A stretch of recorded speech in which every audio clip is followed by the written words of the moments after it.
Váyase de una vez. Estas tierras tienen dueño y usted no pinta nada aquí. Llévese sus raíces y no vuelva, porque la próxima vez no voy a ser tan amable. Bogotá, julio de 1891. Un hombre poderoso llega cargado a la falda del Monserrate, con los pies ennegreciéndose. El mejor médico del departamento ya había preparado la sierra. La única persona capaz de salvarlo era la misma mujer a quien él le había robado las tierras 3 años antes. Ella abrió la puerta, no por perdón, por algo más difícil que eso. Pero lo que ninguno de los dos sabía todavía es que enterrado en esa misma tierra, había un secreto que iba a cambiar todo lo que creían saber sobre quién era realmente el culpable. Si quieres saber cómo termina esto, dale like y suscríbete. ¿De dónde nos estás viendo? El invierno golpeó Bogotá en la segunda semana de julio de 1891, con una humedad que bajaba desde el páramo de Sumapaz y se pegaba a la ropa como lodo. En las calles de tierra que rodeaban la Plaza de Bolívar, los hombres llegaban a la iglesia de la Candelaria con los pies envueltos en trapos oscuros y los rostros marcados por un miedo que no sabían nombrar.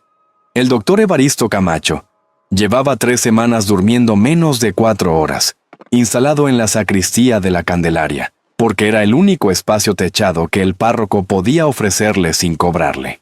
Su maletín de cuero negro, comprado en una talabartería de la calle del Comercio antes de salir de Bogotá, tenía las correas manchadas de algo que el jabón no terminaba de quitar. Esa mañana había amputado los dedos de un arriero de Usaquén, que llegó caminando por su propio pie, y salió cargado por su hermano. Camacho se lavó las manos en la palangana de lata, miró el agua volverse rosa, y pensó, no por primera vez esa semana, que la sierra estaba haciendo más daño que el frío, pero no tenía otra herramienta. Lo que no se cortaba a tiempo se pudría hacia arriba, y lo que se pudría hacia arriba mataba en días. Fue en ese estado de agotamiento y de derrota silenciosa que Camacho escuchó hablar de Yaité por primera vez. Estaba revisando el pie izquierdo de un jornalero joven cuando Custodio entró al cuarto sin anunciarse, con el sombrero apretado entre las manos, y la expresión de quien sabe que lo que va a decir no va a ser bien recibido. Custodio tenía casi 70 años y había trabajado en la hacienda de los Leal Ospina desde antes de que Rodrigo naciera. Conocía esas tierras mejor que cualquier ingeniero agrónomo llegado de la capital, y conocía también a la gente que había vivido en ellas, antes de que los títulos cambiaran de nombre. Se aclaró la garganta y dijo que había una mujer en la falda del Monserrate, una mujer muisca que vivía sola desde que la habían sacado de sus tierras, que en todo ese invierno no había perdido ni la uña del pie más pequeño, y que hervía algo en una olla de barro que olía a tierra mojada y a algo más. Algo que él no sabía nombrar, pero que recordaba haber visto hacer a la madre de esa mujer cuando él era niño. Camacho lo miró por encima del hombro y le preguntó si tenía fiebre. Custodio no respondió. Se puso el sombrero y salió. Los hombres que escucharon a Custodio en el corredor de la hacienda esa tarde reaccionaron como reaccionan los hombres que tienen miedo, pero no quieren reconocerlo, con burla. Uno dijo que la india del cerro probablemente no salía de la choza y por eso no se congelaba. Otro dijo que los pies de los indios eran distintos, que estaban hechos para el frío, como si eso fuera una explicación y no una manera de no pensar. Rodrigo Leal Ospina estaba sentado al fondo de la sala, en el sillón de cuero donde despachaba los asuntos de la hacienda, con una manta de lana de Boyacá sobre las piernas y los pies apoyados en un banco bajo. No dijo nada, pero cuando los demás salieron, llamó a Custodio de vuelta y le preguntó en voz baja cómo se llegaba a esa choza. Custodio le dijo que siguiendo el camino de piedra que sube desde el barrio de la Concordia, antes de llegar al primer tramo empinado, había un desvío a la izquierda marcado por una piedra grande con líquen amarillo, que de noche era difícil de ver, que de día, si uno sabía mirar, el humo de la chimenea de adobe se veía desde la quebrada. Leal Ospina asintió despacio y le dijo que no le comentara eso a nadie. Custodio salió sin decir que ya era tarde para ese pedido. Lo que Rodrigo Leal Ospina no le dijo a nadie esa noche era que llevaba 4 días sintiendo algo en los pies que no sabía describir con precisión. No era dolor, era ausencia. como si los pies estuvieran ahí pero ya no le pertenecieran del todo, como si fueran de otro y él los estuviera usando prestados. Se había quitado la bota derecha esa mañana y había visto que 3 dedos tenían un color que no debían tener. Un gris sucio, apagado, que no era el color de la piel viva. Los había tocado con el índice y no había sentido nada. Había vuelto a ponerse la bota despacio, con cuidado, como si el movimiento brusco pudiera romper algo que todavía tenía remedio. Esa tarde llamó al doctor Camacho. Camacho llegó con el maletín. Lo examinó durante menos de 2 minutos, se incorporó y dijo con la voz de quien ha dicho lo mismo demasiadas veces esa semana que iba a preparar la sierra, que no había calor en este mundo que devolviera la sangre a ese tejido, que cuanto antes se hiciera menos subía la infección. Leal Ospina lo miró desde el sillón y le preguntó cuánto tiempo tenía si esperaba hasta el día siguiente. Camacho dudó. Le dijo que hasta el amanecer, con suerte, que después de eso no respondía por nada. Esa noche, cuando la hacienda quedó en silencio y el único sonido era el de la lluvia golpeando el techo de teja, Leal Ospina mandó llamar a Custodio por segunda vez. El viejo apareció en la puerta del estudio con cara de no haber dormido, como si hubiera estado esperando que lo llamaran. Leal Ospina le dijo que necesitaba que lo llevara hasta la choza de esa mujer antes del amanecer. Custodio no preguntó si estaba seguro, no dijo que era mala idea. No hizo ninguna de las cosas que hacen los hombres cuando quieren que el otro reconsidere. Solo dijo que necesitaban una linterna de aceite porque el camino de la Concordia no tenía faroles, y con la lluvia la piedra resbalaba. Leal Ospina asintió. Custodio salió a preparar la linterna y a buscar a 2 peones de confianza para cargar al patrón si las piernas no le respondían en el camino. Mientras lo esperaba, Leal Ospina abrió el cajón del escritorio de cedro que había sido de su padre. Sacó una botella de aguardiente anís del mono que guardaba para visitas importantes. Bebió un trago directo de la botella y la volvió a guardar. No por valentía, por costumbre. Salieron antes de las 4 de la mañana. 4 hombres y una linterna peleando contra la llovizna, siguiendo el camino de piedra desde la Concordia hacia la falda del Monserrate. Leal Ospina iba cargado entre 2 peones porque los pies ya no le sostenían el peso, sin que el dolor subiera hasta la rodilla como un hierro caliente. Custodio iba adelante con la linterna, sin apurarse, conociendo cada piedra del camino con la seguridad tranquila de quien no necesita ver para saber dónde está. Cuando la choza apareció entre los árboles, lo primero que notaron fue el humo, delgado y constante, subiendo recto a pesar de la lluvia, como si algo lo protegiera. Leal Ospina miró ese humo desde la oscuridad y sintió algo que no supo nombrar, algo entre vergüenza y alivio, las 2 cosas mezcladas de una manera que le resultaba completamente nueva. Custodio se detuvo frente a la puerta, levantó la mano para tocar, y en ese momento la puerta se abrió desde adentro. Yaité estaba de pie en el umbral con una vela en la mano y los ojos que no mostraban sorpresa, solo el reconocimiento quieto de quien lleva tiempo esperando que llegue lo inevitable. Miró a Leal Ospina durante un segundo largo. Un segundo en el que 3 años de despojo y silencio pasaron entre los dos sin que ninguno dijera una palabra, y luego se hizo a un lado para dejarlo entrar. Llegaron de madrugada. 4 hombres cargando a Leal Ospina en una camilla improvisada con palos de guadua, cruzando el camino de piedra que sube desde el barrio de la Concordia hasta la falda del Monserrate. Yaité los había visto venir desde que eran apenas una linterna moviéndose entre los árboles, porque llevaba despierta desde las 3 de la mañana preparando una tanda nueva de raíces que había puesto a secar la semana anterior, y que ya estaban listas para moler.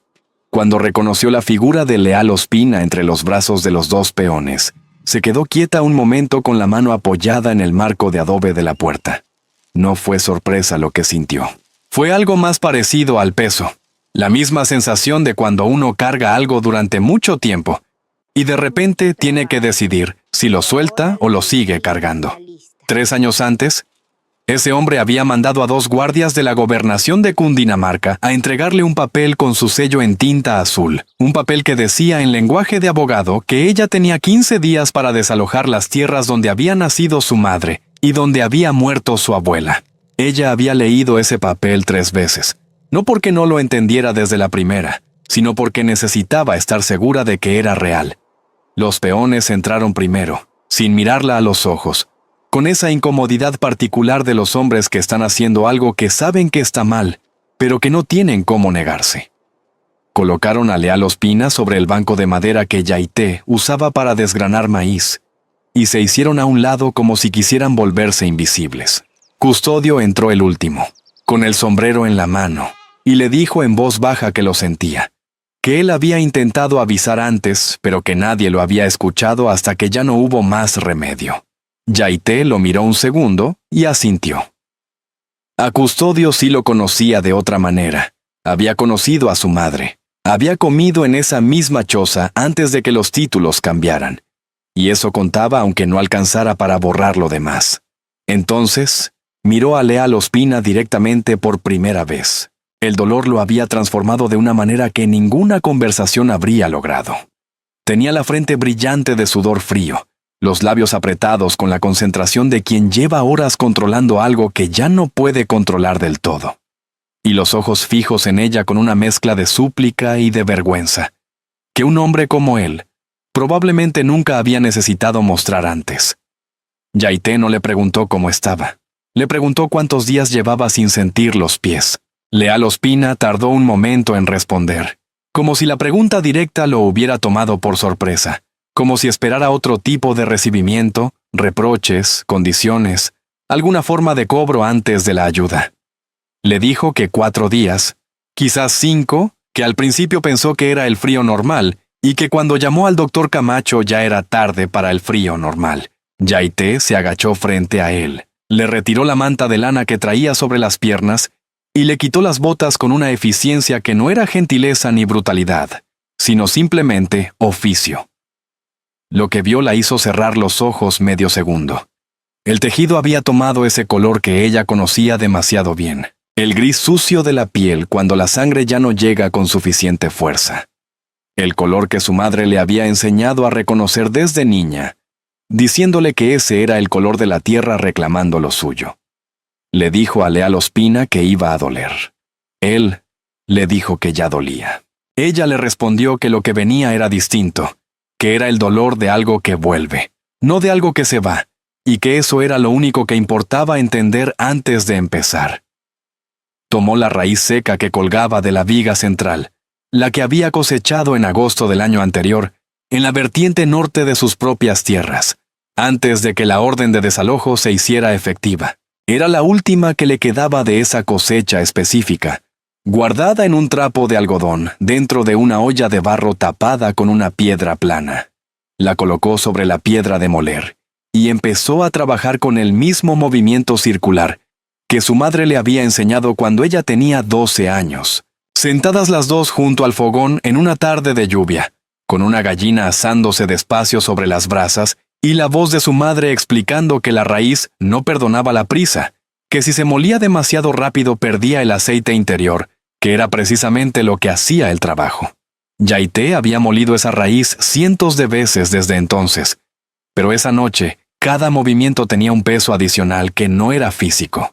Leal Ospina la observaba desde el banco con los ojos de un hombre que por primera vez en su vida no tenía nada que poner sobre la mesa, ni dinero, ni influencia, ni el apellido que en Bogotá abría puertas sin necesidad de tocar.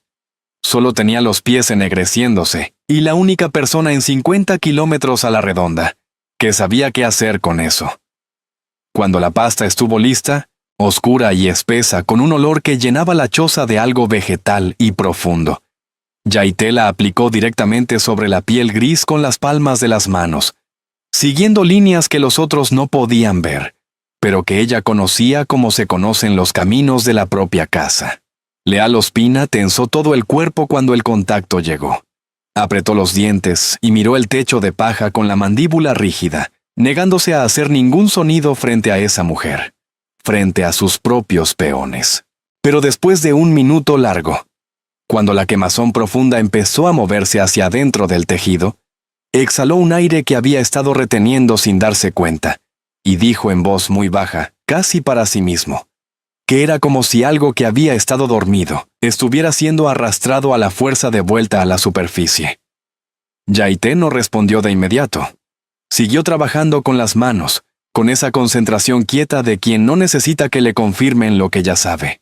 Después de un momento le dijo que eso que sentía era exactamente lo que era, que la raíz no engañaba al cuerpo, que le exigía, que la diferencia entre la medicina que él conocía y la que ella usaba era que la suya pedía algo a cambio.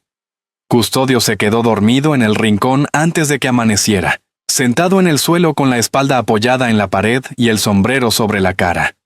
Los dos peones salieron a esperar afuera cuando Yaité les dijo con un gesto que ya no hacían falta adentro. La choza quedó en un silencio que no era incómodo sino cargado. El silencio de dos personas que tienen demasiadas cosas sin decir, y que por el momento han acordado tácitamente no decir ninguna.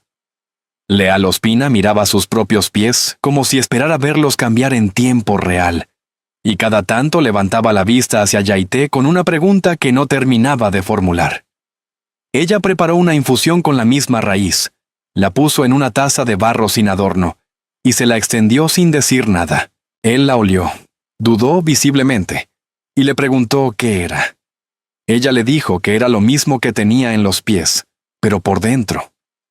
Él miró la taza un momento más, y luego la bebió de un sorbo, como si la indecisión fuera más difícil de sostener que el sabor amargo.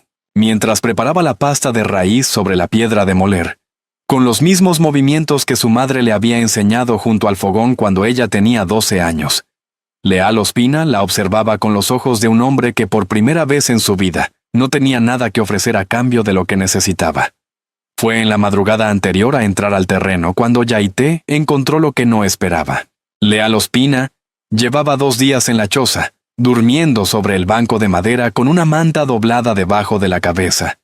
Y los pies habían empezado a mostrar los primeros signos de lo que ella sabía reconocer como el camino de vuelta. Una quemazón constante que él describía como insoportable, y que ella escuchaba con la misma expresión tranquila con que se escucha a alguien quejarse del sabor amargo de la medicina que lo está salvando. Le había dicho que necesitaba raíz fresca para la segunda etapa del tratamiento, que la seca alcanzaba para detener el daño, pero que lo que devolvía la circulación de manera completa era la raíz recién arrancada, con la tierra todavía pegada a las fibras. Y la única raíz fresca que existía en esa época del año, en esa variedad específica que su madre le había enseñado a distinguir por el color levemente rojizo de la corteza interior, crecía en la vertiente norte de las tierras que habían sido suyas. Las tierras que Leal Ospina le había quitado. Salió sin decirle a dónde iba, porque decírselo hubiera obligado a los dos a tener una conversación para la que todavía no había palabras suficientes. El camino desde la choza hasta la vertiente norte lo había hecho cientos de veces, con su madre primero, sola después, y en los últimos 3 años desde lejos, mirando esa tierra desde el otro lado del lindero, con la misma sensación de quien mira su propia casa convertida en casa de otro. Esa madrugada lo hizo sin linterna porque no la necesitaba. Conocía cada piedra, cada raíz cruzada en el camino, cada lugar donde el suelo cedía un poco más de lo esperado. Cuando llegó al tramo de la vertiente norte donde siempre había cosechado, se agachó y vio de inmediato que algo estaba diferente. El suelo había sido removido recientemente, no con las manos sino con un instrumento de filo. Probablemente un cuchillo de monte de los que usaban los jornaleros para abrir camino entre la maleza. Alguien había cosechado raíces en ese mismo lugar antes que ella, y no hacía más de 2 días porque la tierra removida todavía conservaba la humedad del interior. Se quedó en cuclillas mirando esa marca en el suelo con una atención que era mitad confusión y mitad algo que todavía no sabía nombrar. En 30 años recorriendo esas tierras, nadie más había cosechado esa raíz. Nadie más sabía dónde crecía ni para qué servía. Fue buscando más raíces unos metros al norte, siguiendo la línea de humedad que su madre le había enseñado a rastrear por el color más oscuro del suelo, cuando la vio. Una piedra plana, más grande que las otras, colocada con una deliberación que no tenía nada de natural. Alguien la había puesto ahí con intención, con el cuidado de quien esconde algo, y quiere que quien sepa buscarlo encuentre. Yaité la levantó con las 2 manos, y debajo había un bulto envuelto en tela de lana tejida a mano, con un patrón de rombos en hilo rojo y negro, que le cerró el pecho de una manera que no esperaba. Era el tejido de su clan. No el patrón general muisca, que cualquiera podía comprar en el mercado de la Plaza de las Nieves, sino el tejido específico de su familia, el que su abuela había usado para envolver las cosas importantes, el que su madre le había enseñado a reconocer, diciéndole que ese patrón era como un nombre escrito en hilo. Dentro de la tela había una caja de madera pequeña, del tipo que usaban los escribanos para guardar documentos, con las esquinas reforzadas con tiras de cuero cosidas a mano. Abrió la caja con dedos que no le temblaban porque se obligó a que no temblaran. Adentro había un documento doblado 3 veces, con el sello del Registro Civil de Bogotá estampado en tinta azul en la esquina superior derecha, el mismo sello que había visto en la orden de desalojo 3 años antes. Lo desplegó con cuidado, sosteniéndolo cerca de la poca luz que empezaba a filtrarse por el oriente, y leyó. Tardó más de lo que la longitud del documento exigía porque tuvo que leer algunos párrafos 2 veces, no porque no los entendiera, sino porque entenderlos significaba reordenar todo lo que había creído saber durante 3 años. Era una copia de la orden de transferencia de tierras, con la firma de Rodrigo Leal Ospina al pie y el sello notarial de un escribano de la calle del Comercio. Pero la fecha era diferente a la que aparecía en el documento que le habían entregado a ella. 2 meses diferente. Y en el margen derecho, escrito a lápiz con letra apretada y pequeña, había una nota que decía que la firma había sido reproducida por encargo de Benicio Vargas Rueda, administrador general de la Hacienda Leal Ospina, con el propósito de adelantar la transferencia antes de la fecha acordada por el patrón. Yaité dobló el documento exactamente como lo había encontrado, lo volvió a colocar en la caja y la caja dentro de la tela. Se sentó sobre la piedra plana con la caja en el regazo y estuvo así un tiempo que no supo medir. Lo que ese papel decía era que Leal Ospina había firmado una orden de desalojo. Eso era verdad, y no había forma de borrarlo.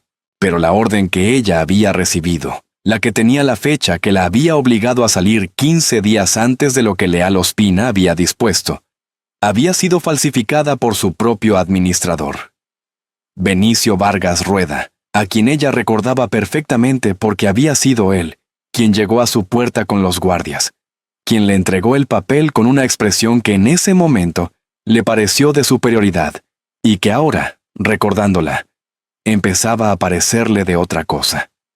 De prisa, de alguien que necesita que algo suceda antes de que alguien más lo impida. Esos 15 días de diferencia habían importado.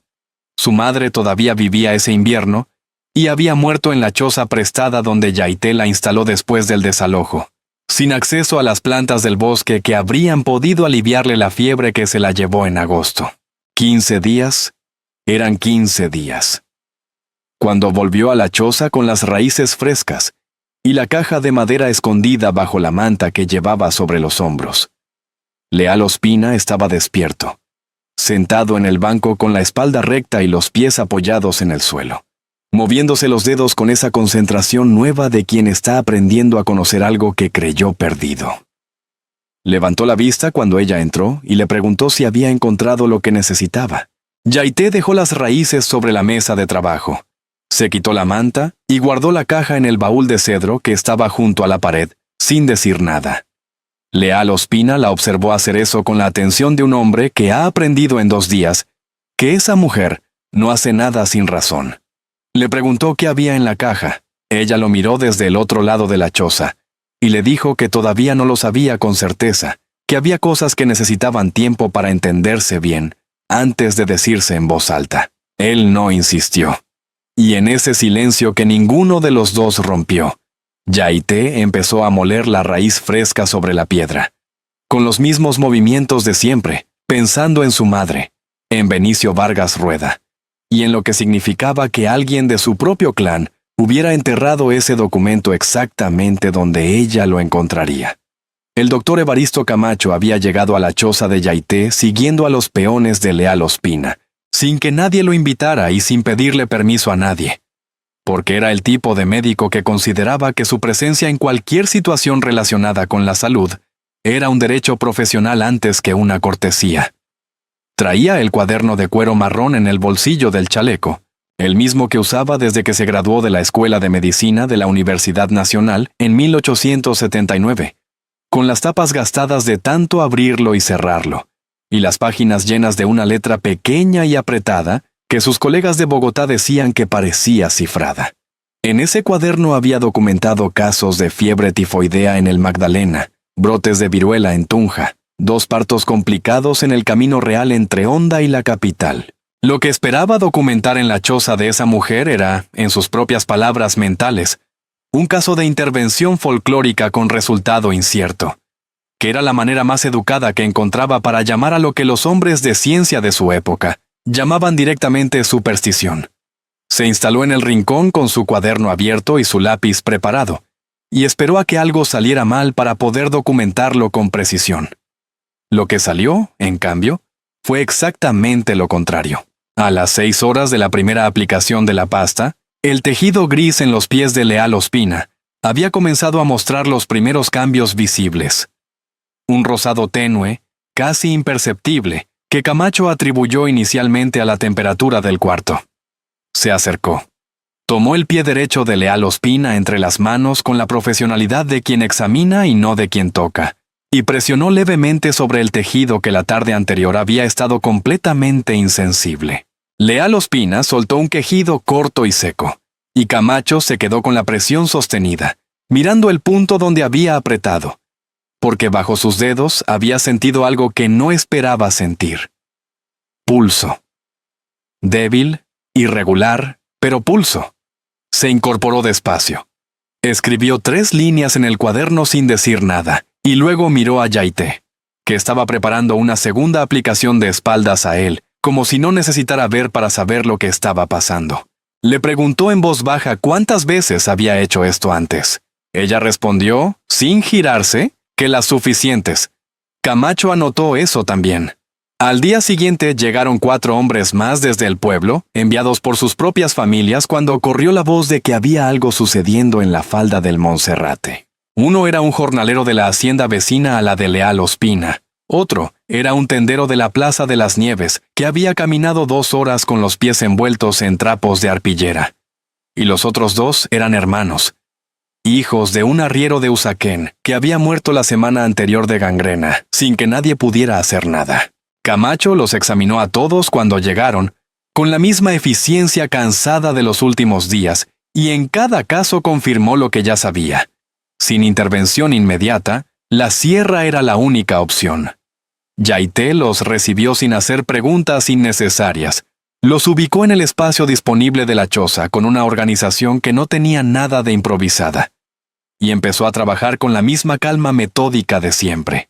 Camacho la observó durante horas, de pie junto a la pared, con el cuaderno abierto, tratando de identificar el patrón, la lógica detrás de los movimientos, la razón por la que aplicaba más presión en ciertos puntos y menos en otros. Después de un rato cerró el cuaderno y simplemente miró, porque había entendido que algunas cosas no se capturan con lápiz.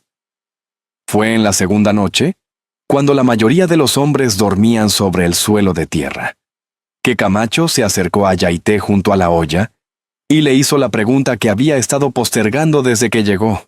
Le preguntó qué era la planta, le preguntó cómo funcionaba. No con el tono de quien interroga, sino con el de quien necesita entender algo que le importa de verdad, que era un tono que Camacho no usaba con frecuencia porque requería admitir que no sabía. Yaité lo miró un momento, como evaluando si la pregunta era genuina o era el preludio de una explicación que él ya tenía preparada.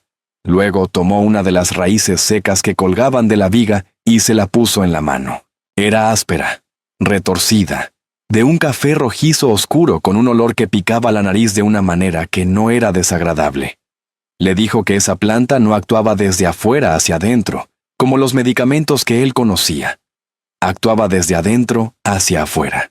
Le dijo que contenía algo que su lengua no tenía nombre en español, pero que ella llamaba el fuego que duerme, y que cuando entraba al cuerpo buscaba el frío como un perro, busca al intruso de su amo, y lo empujaba, y lo quemaba, y lo sacaba del tejido con una violencia que se sentía como agonía, pero que en realidad era victoria. Camacho sostuvo la raíz cerca de la vela de cebo para verla mejor, y en ese momento notó algo que lo dejó sin palabras. Al calentarse levemente, la raíz soltaba un vapor muy fino que olía exactamente igual que la piel de los hombres en el momento en que la sangre comenzaba a volver. Ese olor específico que él había aprendido a reconocer en la sacristía de la Candelaria, como la señal de que todavía había algo que salvar. La raíz y el proceso de recuperación olían igual. Era la misma molécula, o algo tan parecido, que la diferencia no importaba en términos prácticos.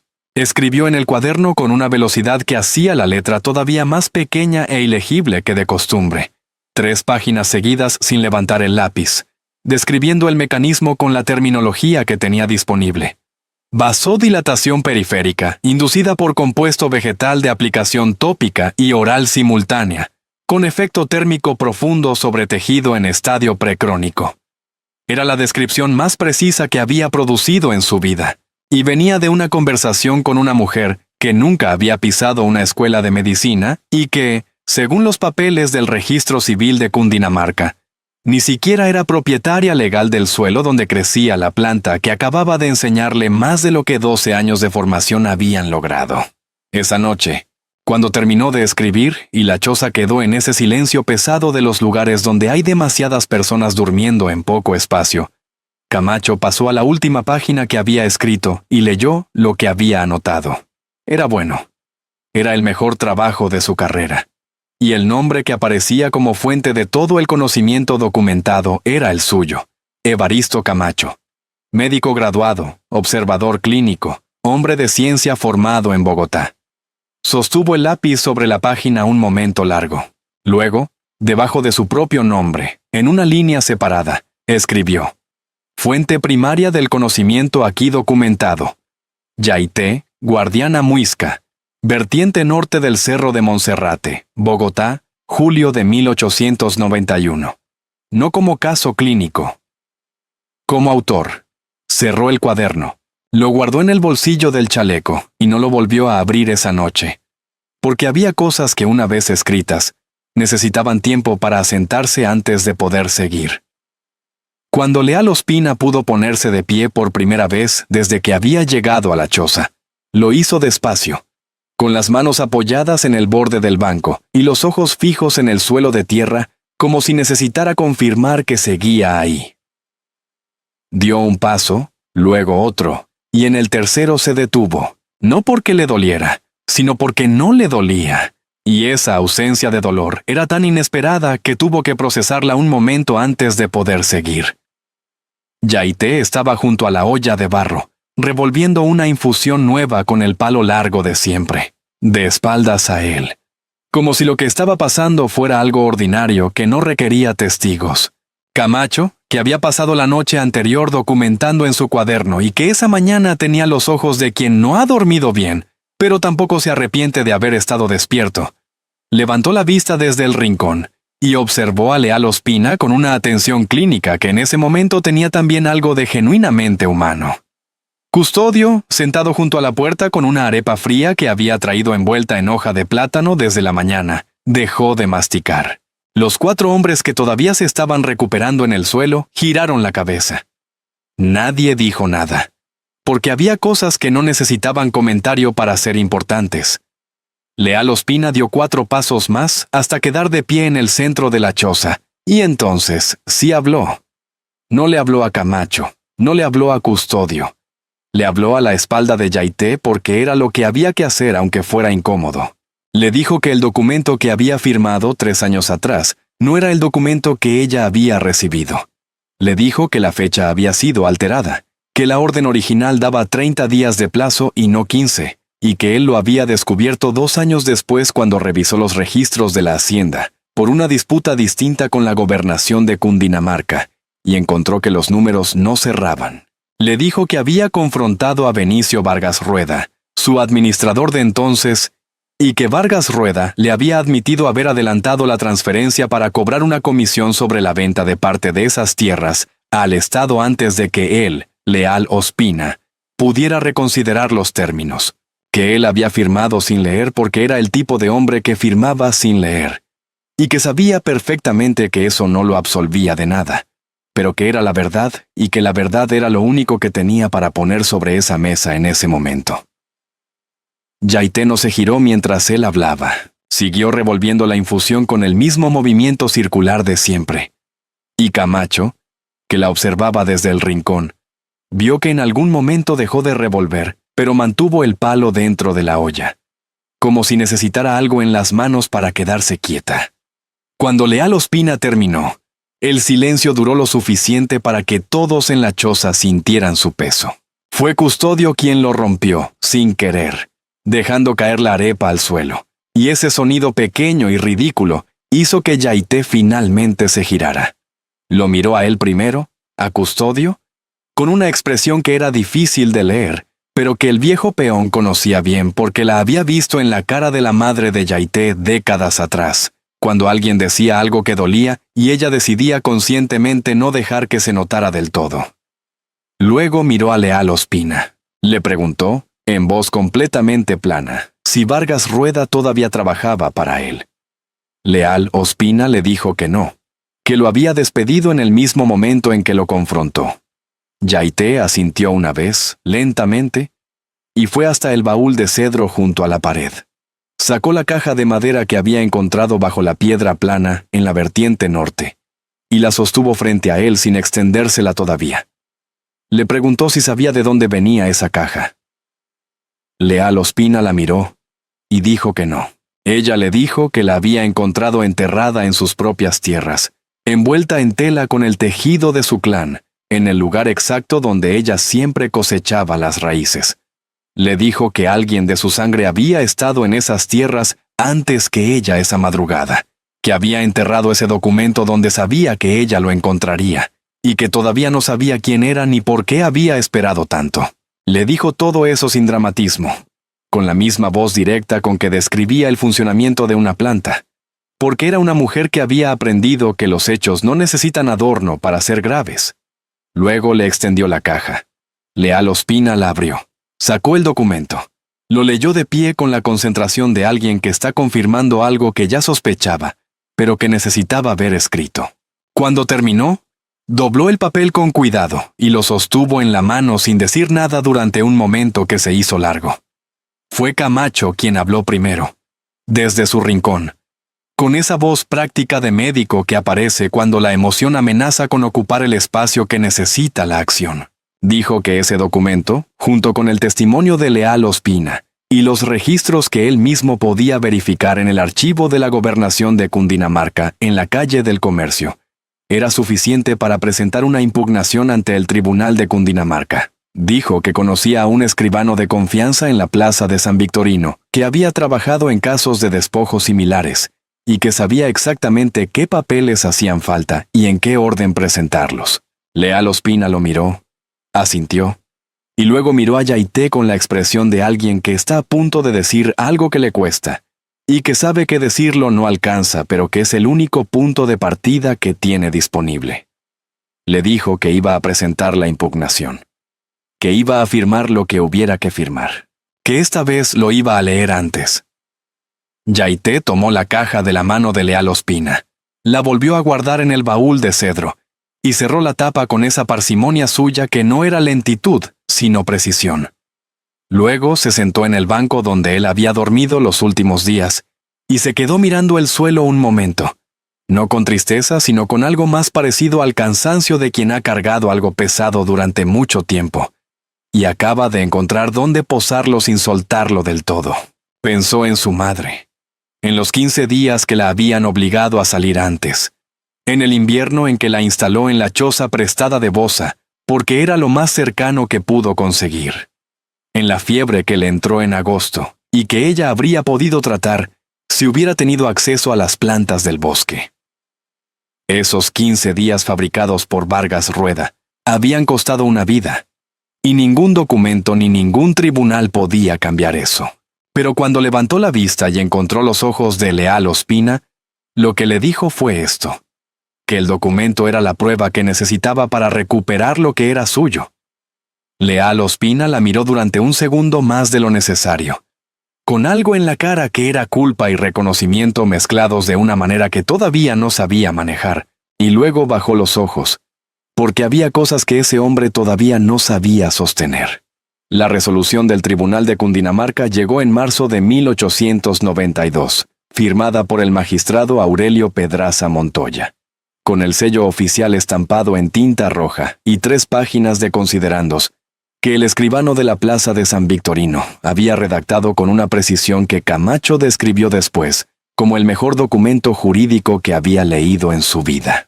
El proceso había durado 8 meses, durante los cuales Yaité no había pisado las oficinas del tribunal ni una sola vez, porque Leal Ospina le había dicho que no era necesario, que él se encargaría de presentar los papeles y de comparecer cuando lo citaran, y que lo único que ella tenía que hacer era esperar. Ella había esperado con la misma calma con que esperaba que la raíz secara en las vigas, sin preguntar fechas ni plazos, ocupada en lo suyo, recibiendo a los enfermos que seguían llegando a su puerta desde que el invierno de 1891 había corrido la voz de lo que ella sabía hacer.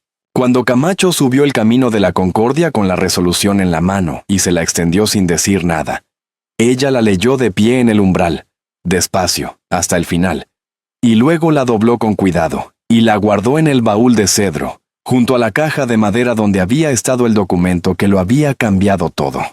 Fue Custodio quien la acompañó el día que volvió a caminar por sus tierras por primera vez. No porque ella lo hubiera pedido, sino porque el viejo había aparecido esa mañana temprano en la puerta de la choza con el sombrero en la mano, y le había dicho, sin rodeos, que quería estar ahí. Yaité lo miró un momento y le dijo que entonces que viniera. Caminaron juntos por el sendero que sube desde la quebrada hasta la vertiente norte, el mismo que ella había recorrido sola en la madrugada de julio, cuando encontró la caja enterrada bajo la piedra plana. Custodio caminaba despacio, no por la edad, sino por el mismo respeto instintivo con que se camina en los velorios, sabiendo que el peso del momento no le pertenece a él, pero acompañando de todas formas. Cuando llegaron al primer tramo donde crecía la planta de flores amarillas, Yaité se detuvo, se arrodilló lentamente y puso las palmas abiertas sobre la tierra húmeda de marzo. No rezó, no habló, no hizo ninguno de los gestos que los hombres del valle esperarían de una mujer en ese momento. Simplemente estuvo ahí, con las manos en la tierra que había sido de su madre y de su abuela, durante un tiempo que Custodio no midió, porque entendió que medirlo hubiera sido una falta de respeto. Custodio se sentó sobre una piedra cercana con el sombrero en el regazo y esperó. Cuando Yaité se levantó y lo miró, él vio en su cara algo que no esperaba ver. No alivio, no victoria, sino una especie de cansancio sereno, el cansancio de quien ha terminado de cargar algo muy pesado, y todavía siente el peso aunque ya no lo tenga en los brazos. Le dijo, en voz baja, que él había conocido a su madre cuando ella tenía más o menos la misma edad que Yaité tenía ahora, que la había visto trabajar en estas mismas tierras, recoger estas mismas raíces, enseñarle a una niña pequeña con trenzas negras cómo distinguir la buena de la mala por el color de la corteza interior, que durante el invierno del 91, cuando él se puso de pie en el corredor de la hacienda y pronunció el nombre de Yaité frente a todos esos hombres que se reían, había pensado en la madre de ella, en lo que esa mujer hubiera dicho si hubiera visto a su hija convertida en la única persona capaz de salvar al mismo hombre que le había quitado todo. Yaité lo escuchó sin interrumpirlo. Cuando él terminó, le dijo que su madre siempre había dicho que el conocimiento no tenía dueño, que pertenecía a la tierra igual que la raíz, y que la tierra no guardaba rencor, porque el rencor era un lujo que solo se podían permitir los que tenían dónde guardarlo. En los meses que siguieron, las tierras de Yaité volvieron a ser lo que habían sido antes del despojo, una farmacia viva que ella recorría cada mañana con la misma precisión de siempre, cosechando, secando, guardando. Pero algo había cambiado en la manera en que el valle se relacionaba con esa choza y con esa mujer. Los jornaleros de las haciendas cercanas, que durante años habían pasado por el sendero sin mirar hacia la falda del Monserrate, ahora mandaban a sus hijos con recados cuando alguien en la familia tenía fiebre o los pies comenzaban a mostrar el color gris del frío que se instala. Llegaban con algo en la mano, un atado de panela, un costal pequeño de maíz, Una gallina vieja, porque no sabían cómo pagar lo que ella hacía, pero entendían que llegar con las manos vacías ya no era una opción. Camacho seguía subiendo cada 2 semanas con su cuaderno de cuero marrón, no para documentar, sino para aprender, y había empezado a incorporar en su práctica algunos de los principios que Yaité le había explicado esa noche junto a la olla, citándolos en sus notas siempre con el mismo nombre, el de ella, porque había prometido que lo haría. Y era un hombre que cuando prometía algo lo cumplía, aunque nadie lo estuviera mirando. Leal Ospina no volvió a la choza después de recuperarse. No mandó mensajes ni dinero ni ninguno de los gestos con que los hombres de su posición solían saldar las deudas que no podían pagarse con papeles. Yaité no esperaba ninguna de esas cosas y no las habría querido. Lo que sí llegó, en octubre de 1892, fue un documento del Tribunal de Cundinamarca notificando que Benicio Vargas Rueda había sido procesado por falsificación de documentos públicos y condenado a 3 años de trabajo forzado en las obras del ferrocarril de la Sabana, que en esa época estaba extendiendo su tramo hacia Facatativá. Camacho le llevó el documento personalmente, con la misma expresión de quien trae noticias que no sabe si son buenas o simplemente necesarias. Yaité lo leyó, lo dejó sobre la mesa y siguió moliendo la raíz que tenía en las manos. Camacho le preguntó si eso la hacía sentir algo. Ella pensó un momento y le dijo que sí, que le hacía sentir que el mundo a veces tardaba mucho, pero que de vez en cuando llegaba a donde tenía que llegar. Camacho anotó eso en su cuaderno también, no como dato clínico, sino en la última página, donde guardaba las cosas que no sabía en qué categoría poner, pero que no quería perder. En el invierno de 1894, Rodrigo Leal Ospina llevó a su hijo menor, un niño de 9 años llamado Ernesto, a caminar por el sendero que sube desde la Concordia hacia la falda del Monserrate. Era domingo y habían asistido juntos a la misa de las 8 en la Candelaria, como hacían casi todos los domingos desde que Leal Ospina había empezado a caminar sus propias tierras de otra manera, más despacio, mirando más. Cuando pasaron junto al tramo donde crecía la planta de flores amarillas, Ernesto preguntó por qué esa planta nunca se arrancaba, por qué los jornaleros la dejaban estar cuando antes la quemaban cada verano. Leal Ospina se detuvo, se agachó junto al niño y tomó una hoja entre los dedos. Le dijo que esa raíz le había devuelto los pies. Le dijo que había una mujer en esa montaña que sabía cosas que ningún papel enseñaba y que ningún título universitario podía darle a nadie. Le dijo que si alguna vez la veía, que se quitara el sombrero, no como gesto vacío, sino porque había cosas en este mundo que merecían ese reconocimiento, y saber cuáles eran. Eso sí, eso era quizás lo más importante que un hombre podía aprender. Yaité tenía todo en su contra, sin tierras, sin familia, sin nadie que la defendiera, y aún así fue la única que pudo salvar a quienes la destruyeron. Tú le hubieras abierto esa puerta, déjalo en los comentarios. Y del 1 al 10, ¿qué nota le das a esta historia? Suscríbete al canal y activa la campanita, porque cada semana traemos historias como esta. Historias que el mundo intentó enterrar, pero que merecen ser escuchadas.